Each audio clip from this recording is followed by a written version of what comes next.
Hey guys, hope you're going well. Let's talk about Penny Dreadful episode 4, Demi-Monde. Now, I didn't know what Demi-Monde was. I actually just pulled it up on my phone because I wasn't even sure how to pronounce it actually. It's like a French mixed word, but my dictionary is telling me it's like a class of women on the fringes of respectable society supported by their wealthy lovers. So yeah, it's kind of got something to do with like prostitution and being not a part of the mainstream society. So firstly, I have to say this episode, overall, this series is still moving too slow for my liking. I just want more things to happen. I mean, I can see them teasing every little hair out of everything, and it's making me really frustrated, but I guess in a good way. I'm just an impatient person. If I was watching this series and it had already all come out, I would absolutely be marathoning it. I would not be waiting week by week, that is for sure. So this week, this episode was, the ending, I have to say, was absolutely insanely crazy. It was like this absinthe fueled, the last thing I ever expected them to do situation. I just want to talk about it right now, but I'm going to like try and keep it a little bit more chronological, and we will come back to that crazy ending, okay, no wait, we'll come back to the ending. So we finally got to see a lot more of Dorian Gray. So up until now, I haven't really loved his involvement. He has been very scattered.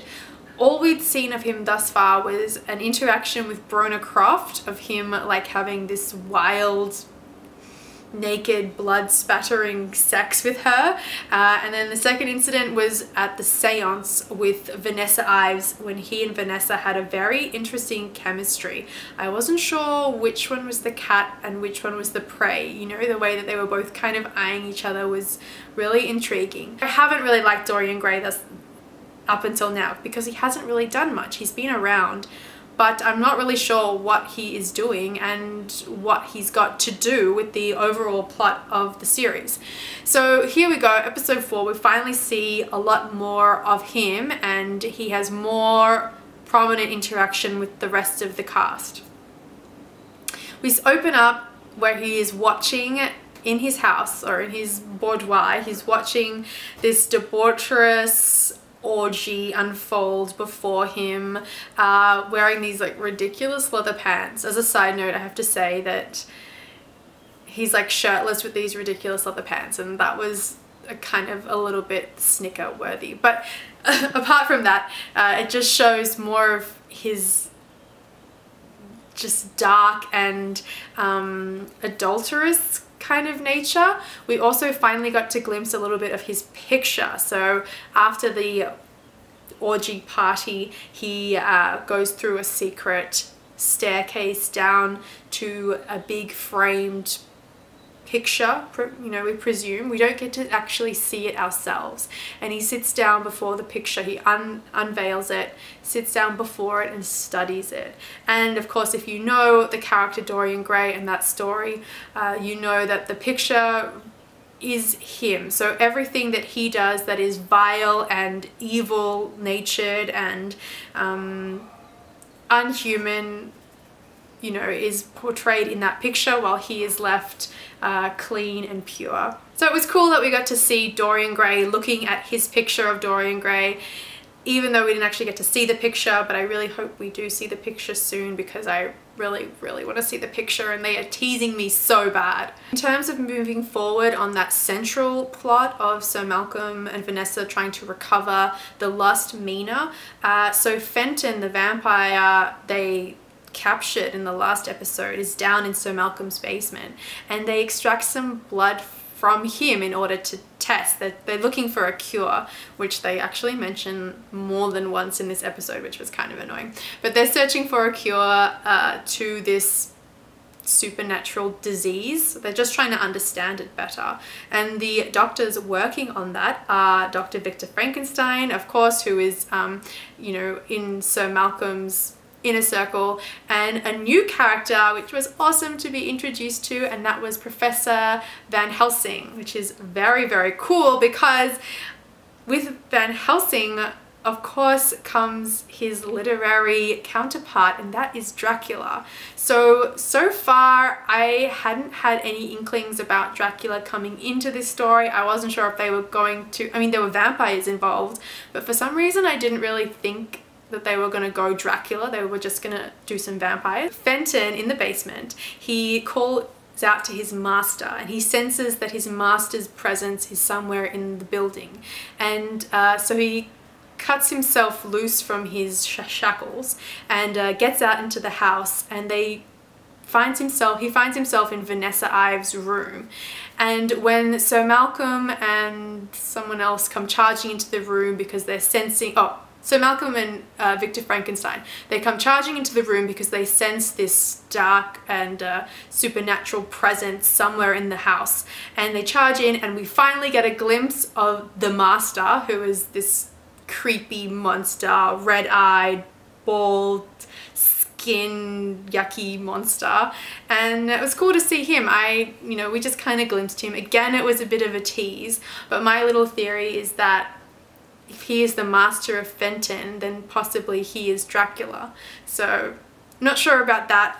I guess we'll find out later on. And then really kind of tragically sad, Fenton dies. I was kind of sad about that. That actor, whoever that actor's name is, I don't know, did such an exceptional job on that character. I mean, he is like a wretched dog, you know? It's kind of one of those things where he's evil, but it doesn't seem to be his fault that he's evil. It's like, anyway, he lands on a shard of glass in the back of the head, and the last word he says is mother. And I don't know, it was just very haunting and freaky, and it was like just really got under my skin. Now, I haven't touched on Ethan Chandler yet. There was a lot for him. There was a really great sequence at the theatre. So Ethan takes his girlfriend, the prostitute Verona, to the theatre, and she's all wide-eyed and childlike at all the spectacularness that she's seeing on stage and the pretty lights and costumes and all of that. And so that's quite fun, and the scenes at the theatre are all really great. And of course, this is the same theatre where Frankenstein's first creature is working. So he's working under the stage as a stagehand and making all the mechanics and everything work for the theatre show. And I mean, everyone seems to be at this theatre. I don't know what everyone is doing there when there is like this crazy killer on the loose, like killing the people of London. But yeah, Ethan and Verona are there on a date, but Dorian Gray's there, and then Vanessa Ives is there, and they're both there separately. So I don't know why they're all just hanging out there. But again, coming back to Ethan Chandler, so there have been hints up until now that possibly he could be a werewolf.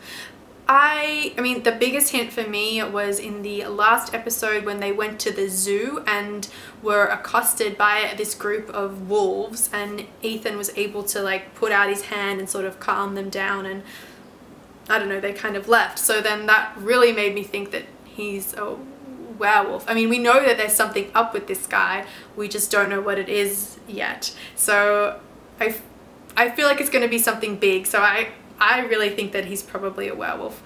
I don't know. Now let's talk about the very final scene, because I thought something and then I read something else, so I'm kind of not sure. Ethan and Dorian Gray get chatting after Verona storms out of the theatre. She kind of breaks it off with Ethan and storms out because she really feels like she's a lost cause and she's gonna die soon anyway, and kind of doesn't want to bring him down with her. So Ethan is kind of a bit lost, doesn't know what to do, and Dorian Gray just happens to be there. So the two of them like become drinking buddies, and Ethan goes back with Dorian to his boudoir, to his orgy room, I don't know, and the two of them like get on the absinthe, and then then these series of flashes happen to Ethan while he's under that alcohol influence, where he is flashed back to all the gruesome like killings and I don't know, like it flashes to like random things of like Vanessa and yeah, like the dead bodies and a few kind of things.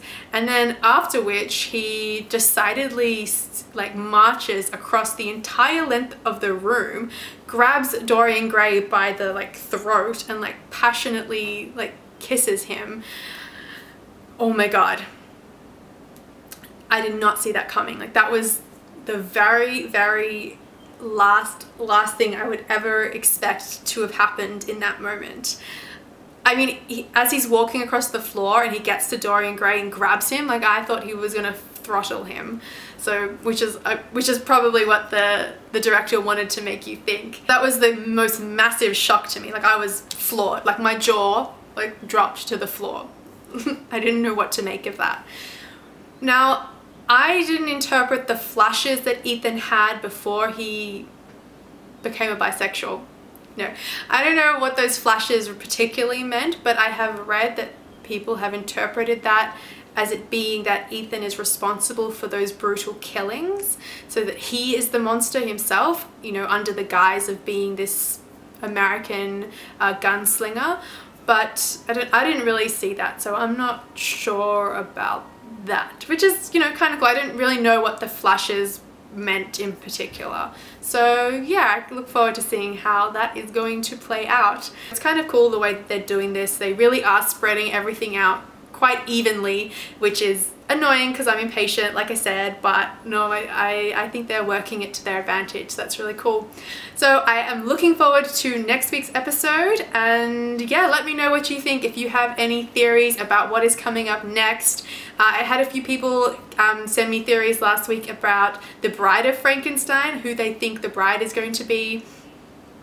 So yeah, I was hoping that they would, you know, touch on that this week, but maybe next week. I guess I'll be holding my breath for that one. Yeah, but comment down below any thoughts, what you thought of this episode, what your theories are for who we're going to meet next, the next characters. If you have any theories on who you think Dracula is, or if you think Dracula is even going to be making a play in this one, I'd be very interested to know. And I'll talk to you guys soon. Bye.